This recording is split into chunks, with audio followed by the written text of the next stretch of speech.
Well, hello again, everyone, and welcome to another one of our Travel Weekly webcasts that we're bringing to you as part of our Roadmap to Recovery series, trying to stay positive while we're all still in lockdown and steering, of course, through this pandemic. And I'm delighted today to be a very international webcast this morning. I'm delighted to be joined by James Thornton, who is the CEO of Intrepid Travel, and he's joining us all the way from Melbourne in Australia.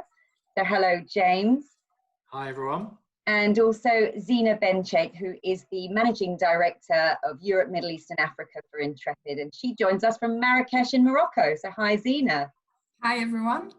Oh, so welcome. And thank you for giving up your time to be with us. I mean, James, we spoke not so long ago now. It was around the time of your results. You were having fantastic performance in the company. You were absolutely flying. And then, of course, we've all been hit by this COVID pandemic. So I wondered if you could just sort of bring us up to speed of how that's impacted Intrepid. And, I guess we'll come on to talk then about how you're adjusting. But just give us an idea of how the last 90 days or so have been for your company.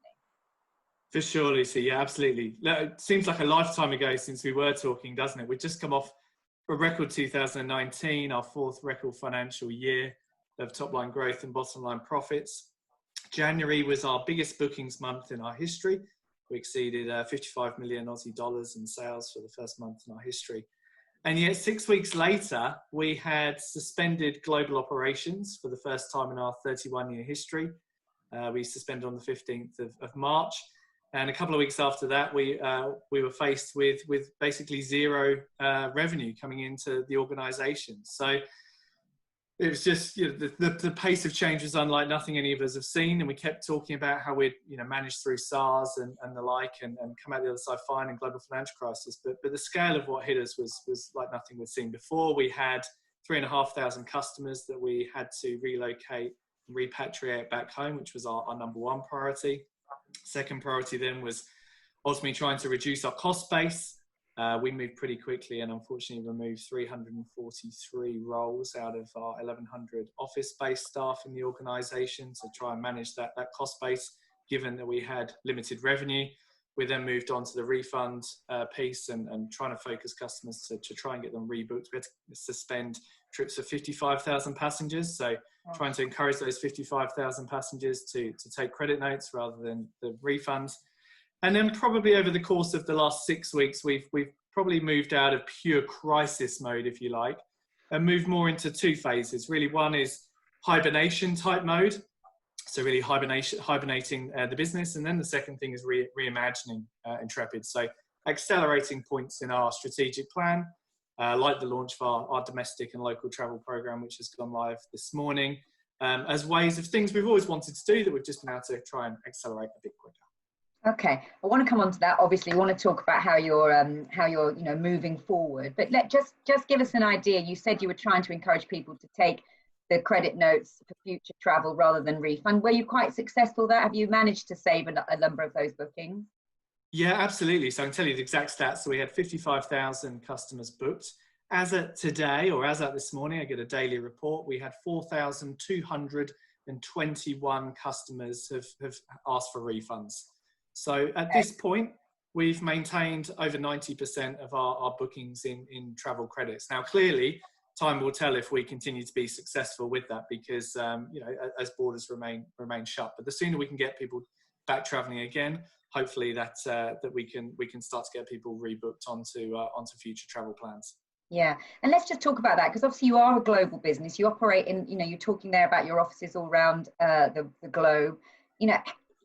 I've spoken to a lot of people who have perhaps just got UK operations, and that's obviously a problem as well because we've got our own issues. But tell us what it's like trying to manage it, and then in terms of, I guess you're having to talk to different authorities and governments, and you're having, it's quite a big, I'm sure, exercise to think about how you might restart.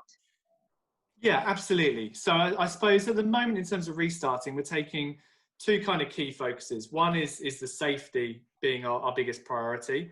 And so we've been working tirelessly with different health bodies to ensure that we've got the kind of best safety and hygiene practices on all of our trips. And we've actually been working closely with the World Travel and Tourism Council and their safe travel protocols, which we're adopting. And so that's meaning that we're having to put in place lots of additional measures in line with government health advice and local border restrictions and the like. And then the second thing we're having to do is try and work on giving consumers the confidence around flexibility. And how are we doing that? I suppose the key for us is because we've got our destination management companies based all around the world. We have over 25 of them.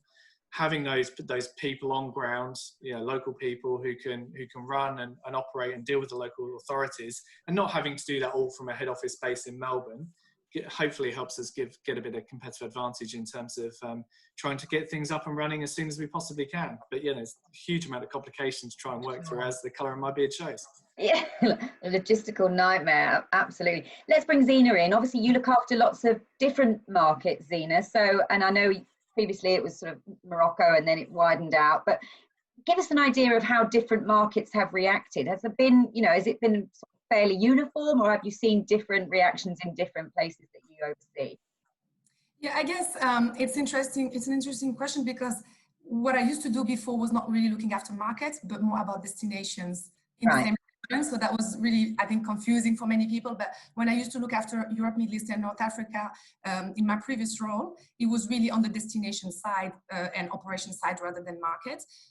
In my new role, the biggest part really is the UK. So in EMEA, I mean, more than 80% of the customers we sell on trips, we sell trips to are coming from the UK, which is really important. So I guess, can you just come back to your question? Well, I was just wondering whether different markets had reacted differently. Yes.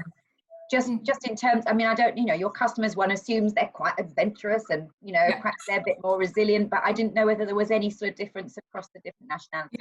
Yeah, definitely. I think if we look at the European market and the UK market in comparison with others, in this case, we can say they're pretty resilient, maybe more adventurous. We've run a really large survey across our customer database to kind of understand when and where customers from the UK and Europe would want to go.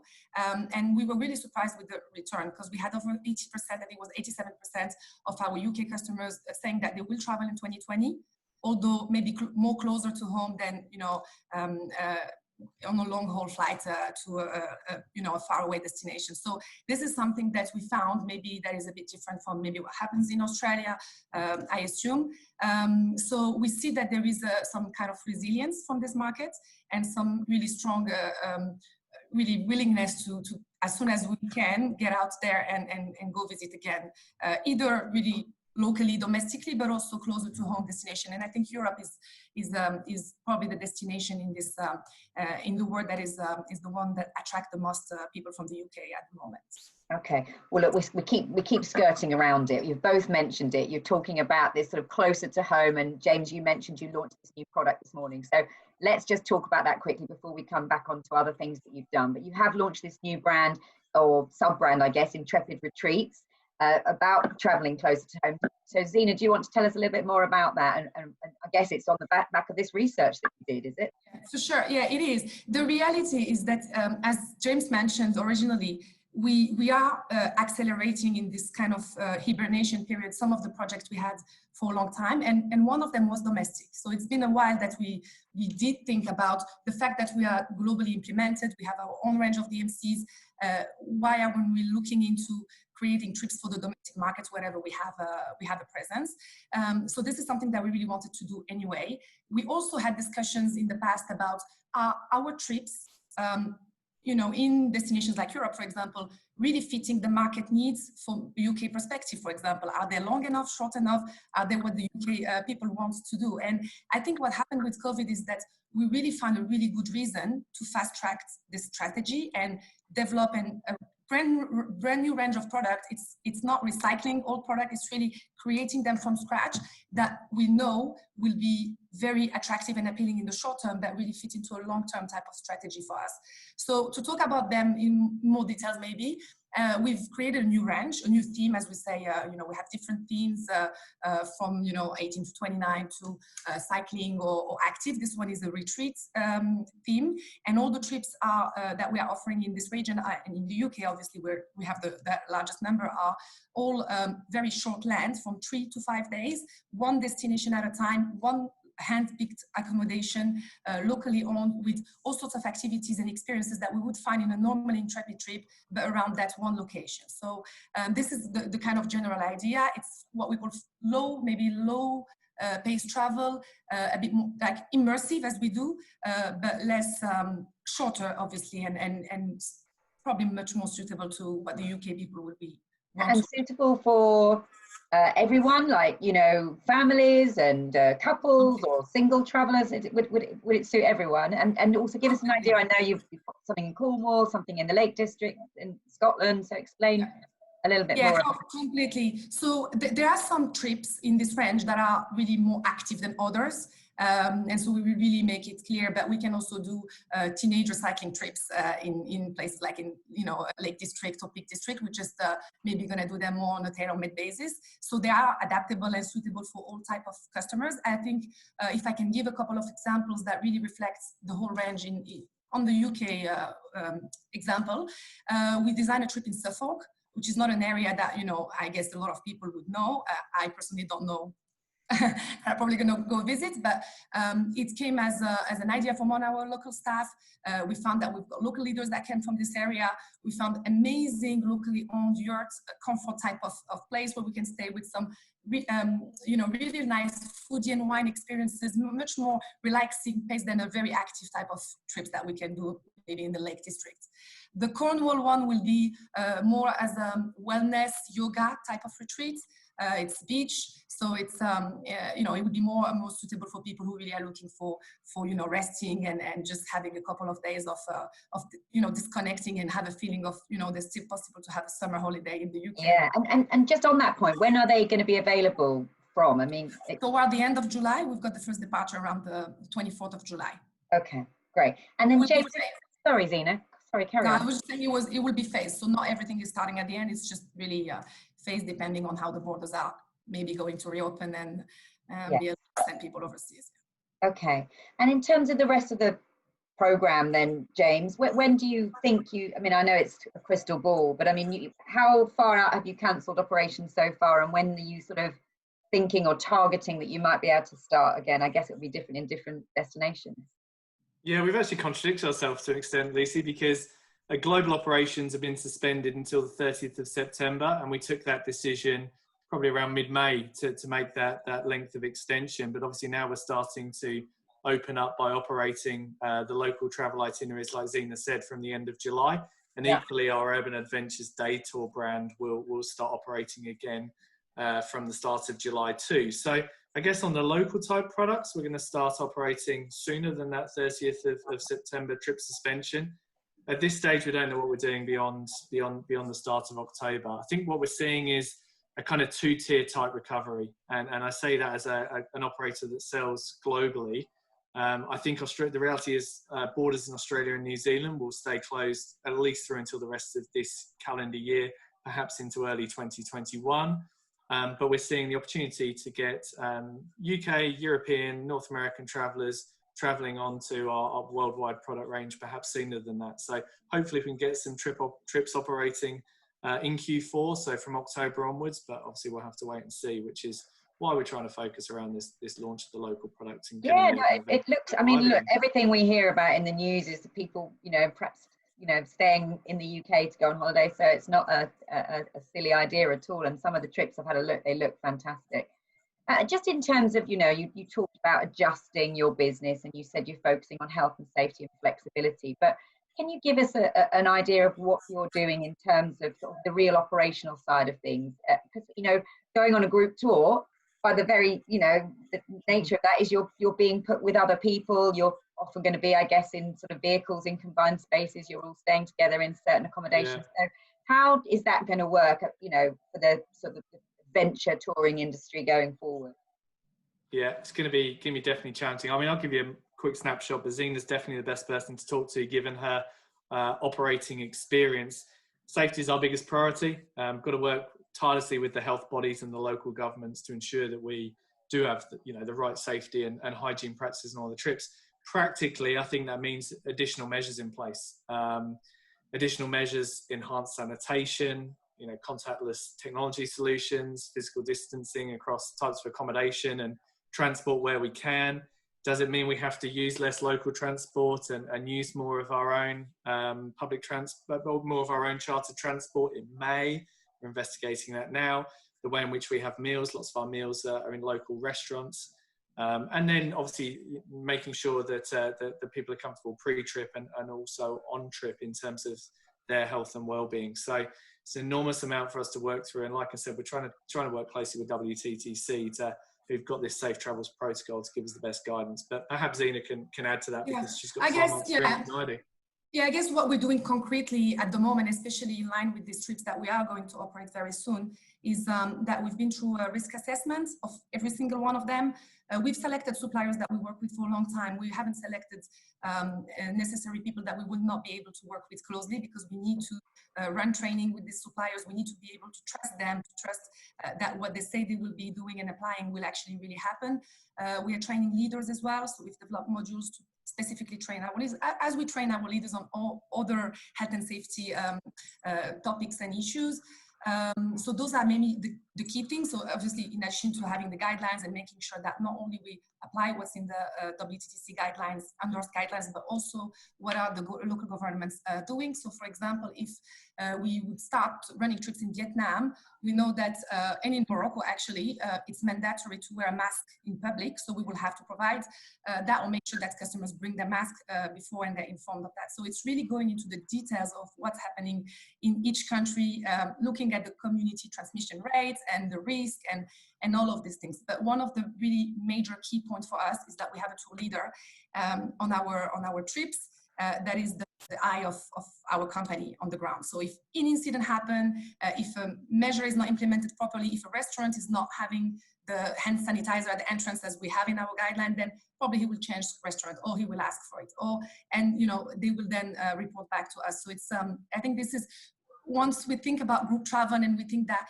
it might not come back as fast because of this reason, I almost want to say that there is a really good reason to go on group travel, because we do have this local eye, through the tour leaders, but other company will have escorts, or all of these local people that are really key for us to make sure that safety is assured on the ground. Yeah, and I guess as well, for your company, a lot of what you're offering is to more remote places. I mean, I think, one of the trends we've been seeing is, certainly in search data, people are looking for more exclusive, remote, as I say, off the beaten track kind of experiences a little bit more. We're seeing that trend coming through. So does that, I mean, presumably that plays into your hands a bit, and will you change your product range, because of that? I think we'll try and highlight more of the active wilderness type of trips, Lucy. I think we're definitely seeing through the customer research that Zina alluded to early, it's consistent feedback, be it from our customers in the UK or Australia, that they want to be able to get out. They've been cooped up at home and stuck at home, so they want to get out and do something, physically active, or get out in the wilderness and enjoy the wonderful nature that we have. So yeah, we'll want to continue to promote those destinations. I think we're always going to have that breadth of product range, but we'll obviously be surfacing those kind of wilderness and active type products more strongly on our sites and through our marketing materials. Yeah. Can I just add? Yeah, please. I could just add something to this in terms of you were mentioning remote, the fact that we promote remote destination, not so popular destination. It's actually something that came as well in the survey as maybe COVID has taught to people that over-tourism was not a great thing, and also this safety aspect of going to less crowded places. And this is something we really had in mind when we designed this range of products. So the product that we have in the UK, but also in Europe, really go to places that are out of the beaten less popular, let's say, but maybe even more beautiful. So if I take Greece as an example, going to stay in Santorini, that really everyone knows, it's on every brochure. We will go to a place called Syros that is much less known, but it's probably as if not more beautiful and more affordable and less crowded and truly local. So it's this kind of approach that we really have. We've always had that when designing products. Yeah. And now bringing back as it being important. Okay. I mean, you mentioned that, over tourism there. Now, one of the things I was going to ask you, because you are, really focused on sustainability and responsibility and in terms of the way that you operate. And I wonder how easy it's going to be to rebuild your business and the whole industry in a responsible way? You know, is it, you know, especially when you've got other pressures, you know, is that going to still stay at the forefront of your focus as a business?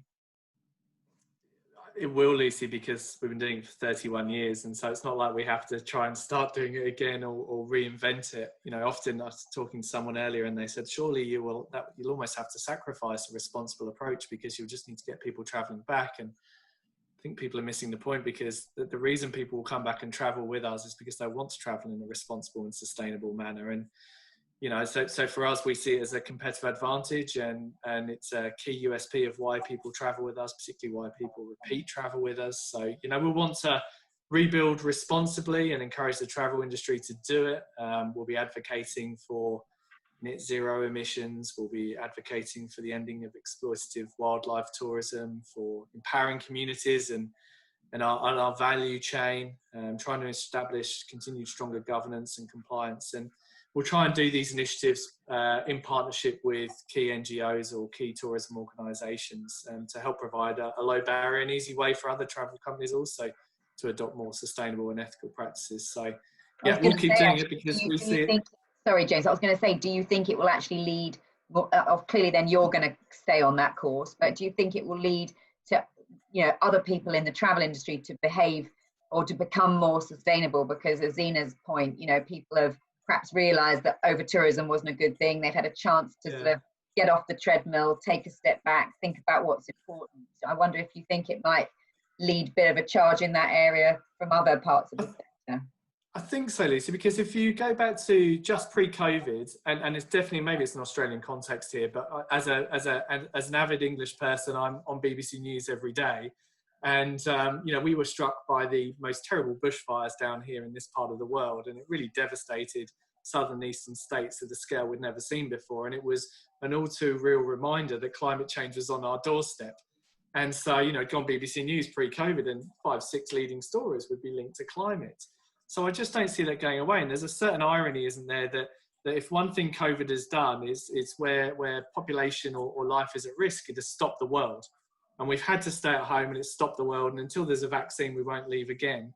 Well, the problem is the only vaccine for climate change is to actually change the way in which we act and behave and live our lives. And if we don't do it, then unfortunately COVID is really a precursor to something just as bad, if not worse, in 20 or 30 years. So, you know, the world that we want to set up for our children and for their children, it really does rely on us to try and rebuild as responsibly as we possibly can.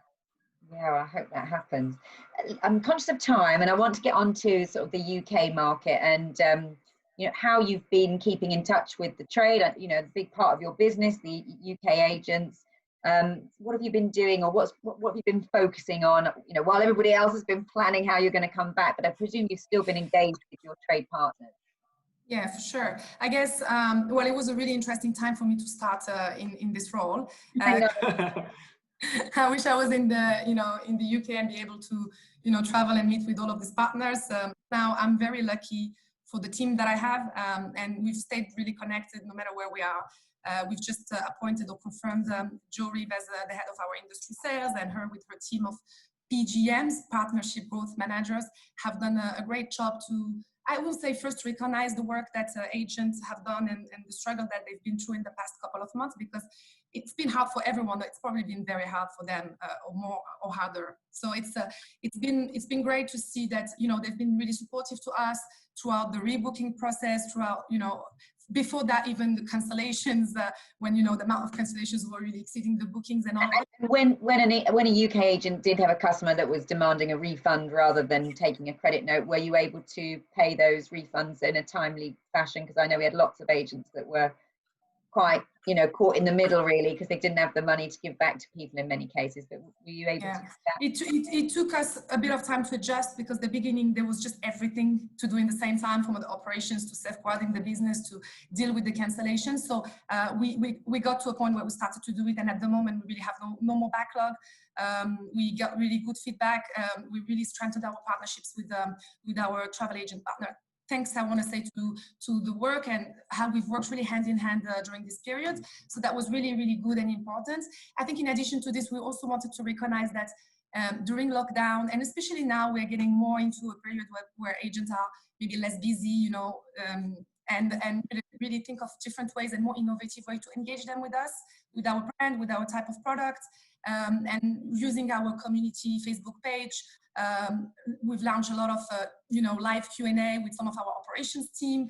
One of the things that I really wanted to do in this role is to kind of connect the ground and the trips really that we operate with the market where we sell. And this is something that we've started to really with the agents by really taking, for example, our operations manager from the Antarctica range of products to deliver Q&A to agents to really kind of educate them in a way that it's much more entertaining, like much more, how to say, like interactive than you know, traditional webinar. We've also had a lot of fun activities. I mean, one of our industry sales guy lives in a bar at the moment, in a proper bar, and he's organized a proper virtual quiz from a bar. So it was not like, you know, it was really, really nice. And we had 73 agents from the same company that actually attended that night. So that was wow. Yeah, and just this week on Monday when the shops reopened, we did a bit of a competition among our community on Facebook, Intrepid Loves Agent page, and send pizzas to the shops that, you know, won the competition to welcome them back. And so this is really for us key. What we've seen, and I hope it's in line with that, is that industry sales that we do through the industry are growing faster than our direct booking at the moment, and we're seeing a better conversion rate on rebooking from the industry. So I think that's starting to see, like, we're starting to see some positive results on that, which we're really grateful for. But there will be more. We have much more in the pipeline. I have a really amazing team again. They're really innovative and creative. So well, presumably you've got to educate them on this new program. So how will you be supporting the launch of that program in terms of? Well, we've got great sales tools. I mean, I think two things. Maybe on the product side, we've developed great presentation that really detail what's on this product, price point, the differences, the concept of the retreat. We also are going to organize live webinars or Q&A to really kind of detail and be able to provide more information on them. We are also given a kind of a summarized toolkit to our agent partner, which is a 2-page document that has the safety policies, the book with safe travel policy, the flexible booking policy, and some really summarize the dot points or, you know, how we're coming back really, and which we hope it will help them to get the idea much faster than having to go through, you know, the 20 page of the guidelines. Yeah, no, that sounds great. Okay. Kind of things. All right, and James, we better give you the last word. I don't know about that. Zina's much better than me. Big grumpy for the doing a great job. I know. Should we'll just leave James? No, not at all. Leave me. Zina's killing it. You're both doing a great job. I guess really just in terms of moving forward now, you know, what would be your message then, a sort of a more broader general message to the trade, or, you know, because they're obviously the people watching this, in terms of sort of supporting you to help you come back strongly? Yeah, I just think, you know, like Zina said, we're incredibly appreciative of all the support we've had from our trade partners. We recognise we probably didn't respond as quickly as we should to the refund piece. And I wrote an open letter to that effect at the end of April, and I think since then we've accelerated through the refunds, which to this point, for the 4,221 customers who've wanted them, we've been able to make those happen. So, you know, we just request all of our agent partners' support in trying to retain the 50-odd thousand customers we have, and try and get them rebooked onto future travel arrangements, be that on this great new local domestic program or on the international programs for 2021 and beyond. And you know, we look forward to providing fantastic, sustainable, experience-rich travel for them in the months and years ahead. And you know, Zina and her team. Zina's a fantastic recruit and asset for us, and she'll be doing a wonderful job of leading our business over there. So yeah. And just before you go, have you taken new bookings for 2020? I mean, everyone's been so focused on the sort of cancellations and the refunds. Yeah. Of course, we understand that, but we have seen a few green shoots, and you know, presumably you are getting a few bookings, are you, new ones?